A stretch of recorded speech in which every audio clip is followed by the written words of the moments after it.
What's going on, guys? Bart here with Tully Television. I want to thank all of you for stopping by, liking, commenting, sharing. Only together can we go straight to the moon, baby. But today we're going to be getting into a movie review that will fall into our retro blast. That's The Outsiders. Out of all the retro blasts I've done so far for this channel, I think that this particular movie still is relevant, especially in today's climate at 2025, at the time of this recording. You may find me in the future, and I hope that whenever you find me, I can provide some insight, some entertainment for you for the day. And if so, you hit that subscribe bar down below, you hit the like button, you let me know if you like what I'm saying here. Came out March 25th, 1983, alright, guys? C. Thomas Howell as Ponyboy Curtis, Matt Dillon as Dallas Winston, or Dally, Ralph Macchio as Johnny Cade. You may know him as Daniel LaRusso, more so, but here, Johnny Cade. Rob Lowe as Soda Pop Curtis, brother to Ponyboy. Emilio Estevez as 2-Bit Matthews. Tom Cruise as Steve Randall. Diana Lane as Cherry Valance. Leif Garrett as Bob. Darren Dalton as Randy. And of course, how can we forget our guy Patrick Swayze, Mr. Daryl Curtis, the older brother of Ponyboy and Soda Pop. And that is a who's who of hot young actors and actresses at the time that were making their names known throughout Hollywood. Some of these people are still doing movies on occasion to this day. You probably know them by different roles, different things that they've done, and that's okay. But a lot of their success, early success, probably was paved by this movie. This movie was loved by many. I have yet to hear anyone give this movie a disparaging word, to that degree. We have the greasers versus the socias in a class warfare type of thing. And if you're thinking about what's a greaser, right, Bart? What's a greaser? I'm not familiar with that. I was only born in 2002. I'm only 23. What's a greaser? Well, a greaser, if you think about it, if you look up images of them, you're gonna get the typical grease back, slick back hair. Maybe the wings on the side are molded in a certain way. They're wearing a white T-shirt with jeans. They got the leather jacket on. They smoking the cigarettes with their friends. They're doing hood stuff, smoking cigarettes. And the socias, right? These are the rich guys. Oh yeah. We're at the country club and we're gonna play some golf and do business deals. we can't you tell I'm a gentleman? Can't you tell by the way I'm dressed? I'm a gentleman. The type of Ralph Lauren polo shirt wearing, khaki wearing, type of dudes. And the character Daryl, even at one point while talking to Ponyboy, admits that after the rumble that happens later on in the movie, it doesn't matter because they're still going to be greasers at the end of the day, and they're going to be socials at the end of the day, and they're going to get all the luck, all the breaks, all the pretty girls, all the fast cars, all the nice looking clothes, all the mansions, right? This is what they're looking, this is what's laid before them. You know what I mean? So, unless you're raised in that, um, like for the greasers who are coming from abusive parents, right? Or crappy situations with no parents, parents that don't care, or whatever, and it's a natural feeling to feel like they're getting all the breaks when you're getting none of the breaks, okay? They're getting the breaks of a nice car for this Sweet 16, and meanwhile, my old man's breaking my arm. You know what I mean? That's some of the abuse that they're facing here, some of these characters. And even in real life, we know people that were raised in some dumpy situations Now, of course, we know as we become adults, we can't always use that as an excuse, but we're dealing with high schoolers here, right? Not fully developed. Um, to put it into perspective, at one point when Johnny and Ponyboy had to leave, and I'm going to get into why, it was the first time Johnny was even out of his neighborhood. Like, literally went to the neighborhood over, and that would be the furthest he went up until that point. You know what I mean? So, when you see your environment and your family not being crap, or like not being good, and everything around you is crap, crap, crap, your view on life is going to be crap. Now, where we land at this particular point in the story is that we see a day in the life of Soda Pop, Johnny, and Dallas as they're hanging out. We come across Two Bit, we come across some of these other characters as they're out and about smoking cigarettes with their friends and talking and all this stuff. They go to a drive through. Dallas, Soda Pop, and Johnny, and they come across Cherry and her friend, who are part of the socials, okay? She got mad at her date because she was getting super drunk, and she met Dallas, Soda Pop, and Johnny, and her and Soda Pop kind of got a fast connection, fast chemistry there. And when they left after the movie, um, they ran into her boyfriend or whatever, um, Bob, played by Leif Garrett, and they almost got into a fight until Sherry said, let's break it up or whatever. So Soda Pop and Johnny go home. Dallas leaves, and Johnny decides to not go home because his parents are arguing and fighting. And Soda Pop stays with him for a little bit, winds up going home late, and Daryl kind of gets pissed at him. They get into an altercation, and Daryl, in the heat of the moment, pushes him. And Soda Pop goes and he runs to where Johnny is, and let's run away, type of thing. And they go and they're hanging out at this park, and then the socialists who they were arguing with earlier in the movie found them at the park, and they almost wound up drowning Soda Pop. But because of Johnny's quick thinking and fearlessness, he winds up stabbing one of them and killing him, and the others take off. Now that leads into the socials and the greasers eventually having to rumble over that, right? But when they run off to tell Dallas what happened, um, Dallas gives him money, tells him a plan about getting food, and go to this church that he must have went to on the run, because we even get a little tidbit of his past when he said, I had to leave New York because of trying to beat a murder rap. Now here I am again.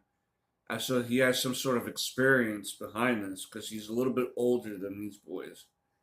He seems to be in his early 20s. Soda Pop and Johnny like 16. So he's trying to do right by them and tells them where to go lay low until he can figure out what's going on. At the same time, of course, Daryl and Soda Pop and all their friends are going like, "What's going on?" And it really, at one point, tests the sanity of Soda Pop and Johnny, because at one point they're sitting there and they're watching, I believe, a sunset. Okay, one of the nights that they were on the run from this, and Johnny just is always.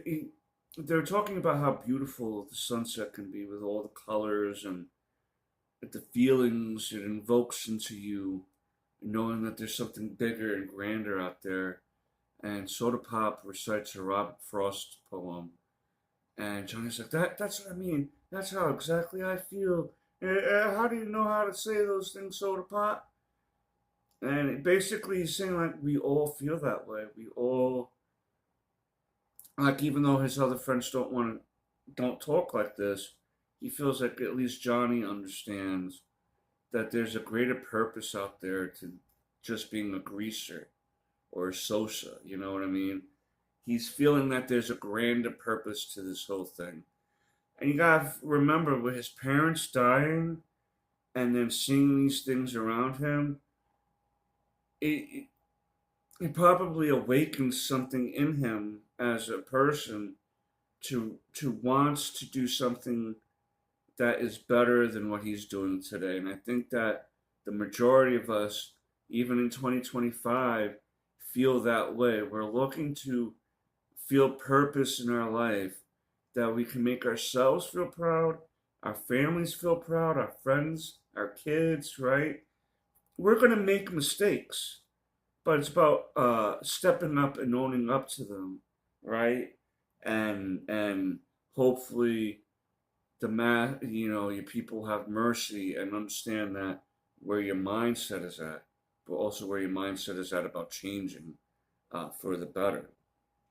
And I think that's still relevant today, in today's world, especially in this country. It seems like we're always fighting over something, always offended and mad over something. In some cases, it's valid. Yes, I'm not going to say it's not. And in a lot of cases, it's a lot of first world problems. And that's where we really have to sit together and figure out what we want out of a nation, out of a people. But I digress. Oh, I don't want to get too much into anything else really, because I'm just trying to shed a little light on the movie, so to speak. But yeah, it was basically a case of self defense and Johnny and Ponyboy going on the run. And at some point, Dallas does catch up with them, and he brings them out to Dairy Queen actually, where they're eating some barbecue chicken sandwiches and stuff, and trying to figure out what to do from here.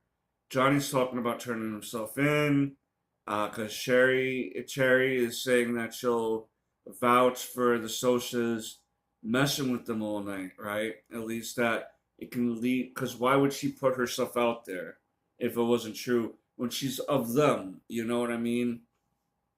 And that's like kind of me putting a stranger over one of my people. That's how much I must have felt like my own person effed up. That I'm willing to stand up for this other person they wrong. To try to put it into context in your brain. And Dallas is a little hesitant on it, but when they go back to the hideout, it's up on fire now, because there's a little thing to foreshadow that earlier in the movie where Johnny fell asleep with a cigarette in his mouth, and they must have left the cigarette not. They must have left a lit cigarette somewhere in the barn, and it went up in flames. But it happened to be that there was a class trip out there, and kids stuck in the abandoned church of all things. I don't know why there was a field trip to an abandoned church there. That didn't make any sense. It just was something I think just put in there to kind of show that they're selfless people. And Johnny and Soda Pop, more Soda Pop, and then she goes and tries to go in and get the kids out.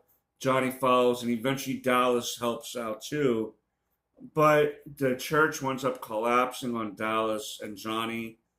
Dallas kind of gets out relatively unscathed. Um, Soda Pop kind of gets a lot of smoke inhalation and covered in soot and everything. But poor Johnny, man. Poor Johnny got the brunt of it. He got like third-degree scars all over him. He's in extreme pain.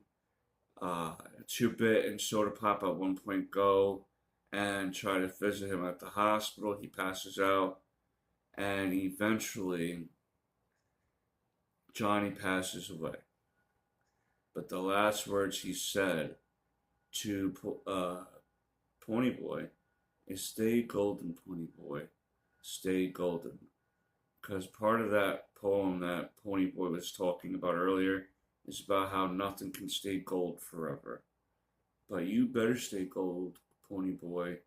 You know what I mean? And then he dies. Dallas goes nuts, right? Soda Pop is in shock. He goes home. In the Rumble, there was a Rumble, a fight, and it was a pretty cool fight scene between all the characters of the Greasers that we come across and the Sosas, and the Greasers wound up winning. That's why Ponyboy went to go see Johnny in the first place to let him know that they won. They drove the Sosas out, but at what cost? At what cost? And Dallas we're pretty much near the end, and Dallas bugs out and attempts to cause trouble and steal something, but doesn't really steal something from a convenience store. He goes running because he has a gun. The store owner calls the cops. The cops are chasing him down. Dallas makes a call to ask Daryl and them to find him so they can bring him back to the Curtis boys' house and hide out. But the police caught him first, gun him down in front of the boys and in front of his friends, and um, that's kind of where we leave. Where Soda Pop and back at the house, Dallas gone, Johnny gone, and Soda just starts writing. Ponyboy just starts writing in his journal about the experience, and that's where we cut off. We hear the theme song by Stevie Wonder being played, and it really makes you realize how fleeting life can be when people don't think there's anyone there for them, or when they think that life isn't going to be a positive force in their life to strive for. And I think that this movie and its themes can still again be connected today. But you let me know down below if I'm missing the mark, or if you agree, or somewhere in between. Don't forget that today you are awesome and amazing, and every day you're awesome and amazing. But until next time, peace, Snookums.